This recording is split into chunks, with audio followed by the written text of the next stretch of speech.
পেয়েছে, আমায় একটু খেতে দিতে পারো?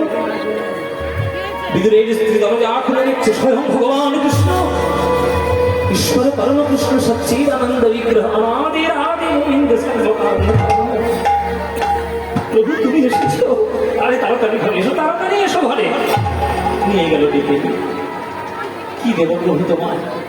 প্রচন্ড গরম পড়েছে বাইরে, ঘরে খাবার দাবার কিছু নাই। স্বামী আমার গরিব মানুষ তো, ওই জন্য সংসারে সঞ্চয় বলতে কিছু থাকে না। তো কালকে রাত্রে কিছু কলা নিয়ে এসেছিল, ওই কলাগুলো তোমায় দেবো। বলে হ্যাঁ তাই দাও। কলাগুলো দেবে কোথায় বাবা? গরমে সব তো গলে গেছে। মনে মনে ভাবছে বিদুরের স্ত্রী যে আমি একটু ছাড়িয়ে টাড়িয়ে দিই, গোবিন্দের খেতে কষ্ট হবে। গোবিন্দের মুখের দিকে তাকিয়ে কলা ছাড়িয়ে কলাটাই মাটিতে ফেলে দিয়ে কলার খোসা নিয়ে গোবিন্দের হাতে তুলে দিল। আর গোবিন্দ সেই কলার খোসা নিয়ে তার সামনে মৃদু মৃদু হেসে খাচ্ছে। হঠাৎ করে বিদুর ঘরে ঢুকে দেখছে ভগবান কলার খোসা খাচ্ছে। করে তো কি তুমি ভগবানকে কলার খোসা খাওয়াচ্ছ? তখন গোবিন্দ বাধা দিলেন, বিদুর বাধা দিল না, এইভাবে তোমার স্ত্রী কলাটা ফেলে দিয়েছে, কলার খোসাই দিয়েছে, কিন্তু কলার খোসার মধ্যে যে প্রেমামৃত সুধামৃত মাখানো রয়েছে, ওই সারা পৃথিবীর মধ্যে এই সুধামৃত পাবো না। তুমি এইভাবে বাধা দিও না। তাহলে যে ভগবান দুর্যোধনের 56 ব্যঞ্জন ত্যাগ করে সে আজকে বিদুরের বাড়িতে কলার খোসা খেতে পারে, তাকে আপনি দীনবন্ধু বলবেন না তো কি বলবেন?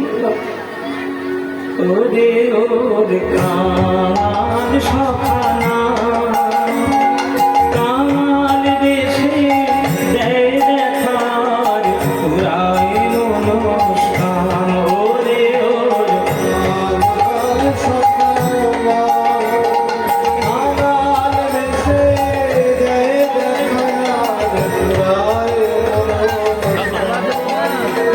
প্রেম দয়া আর বড় ভয় দিয়ে হেসে হেসে কত কথা আর কি আর কি ওরে তোর প্রেম কুড়াবি প্রাণ জুড়াবি অভয় পদে হাত করে দেখ দেখি মন ভালো ভরে বসে আছে রে তোর ভাঙা ঘরে দেখ দেখি মন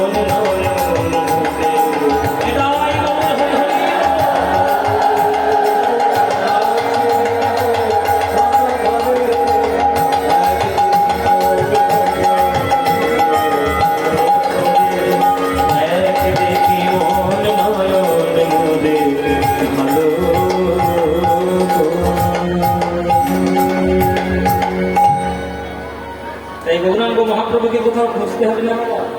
একবার হৃদয় মন্দিরে তাকিয়ে দেখুন, একবার গৌর গৌর বলে দেখুন। চৈতন্য চরিতামৃতে কৃষ্ণ কবিরাজ গোস্বামী লিখছেন যে এক কৃষ্ণ নামে করে সর্বানর্থ নাশ, নামেরও কারণ ভক্তি করয়ে প্রকাশ। সেই কৃষ্ণ নাম জীব যদি লয়ে বহুবার, তথাপি না বহে প্রেমে না বহে অশ্রু। তবে জানো অপরাধ আছয়ে প্রচুর, কৃষ্ণ